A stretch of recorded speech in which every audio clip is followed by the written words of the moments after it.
Now at first glance, I know what you're thinking. This looks just like a regular Bluetooth speaker or smart home speaker. Well, yes, until you look at the back where all the connections are. Somehow they actually took a mini PC and stuffed it inside of this speaker body. I want to thank Soayan for sending this over to review on the channel. I'll leave a link down below with current pricing and more information. And surprisingly, this one has pretty good specs, like an AMD Ryzen 7 8745HS processor, 32 gigabytes of RAM, 1 terabyte of storage, also has Wi-Fi 6 and Windows 11 pre-installed. You can see all the ports on the back. You've got one HDMI, one display port, USB-A ports, also has a USB-C port there at the top, and a 2.5 gig Ethernet port as well. This also has a built-in mic and dual speaker setup. I don't think it sounds quite as good as some of the other Bluetooth speakers that I've tested recently, but still not bad considering this is a mini PC. You can also see the lighting effects there on the top, which definitely makes it look more like a speaker in my opinion. Here's a quick sample just to give you an idea of how it sounds.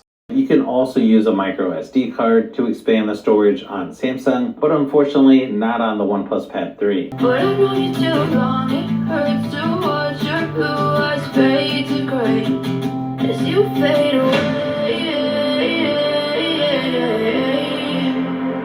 as you fade away, as you fade away.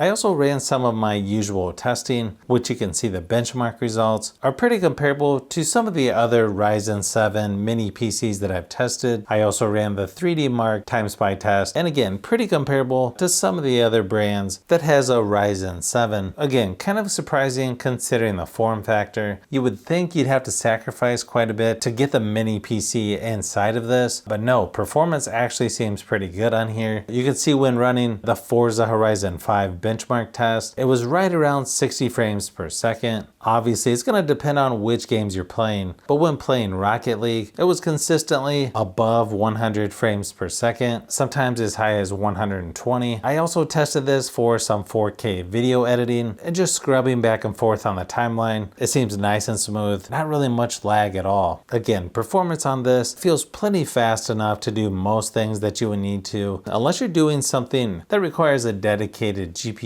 I think most people will be surprised at the performance on here. And if you're looking for a mini PC that's a little more unique, it definitely doesn't look anything like most mini PCs out there. It also doesn't take up too much space, probably takes up less space than some of the other mini PCs that I've tested as well. Plus with the built-in audio, it's really nice to have if you're using a monitor that doesn't have built-in speakers. It's definitely one of the more interesting products that I've tested. Could the actual sound from the speaker sound a little better? Sure, but I think most people are going to be satisfied with how it sounds, especially considering most mini PCs don't even have built-in audio.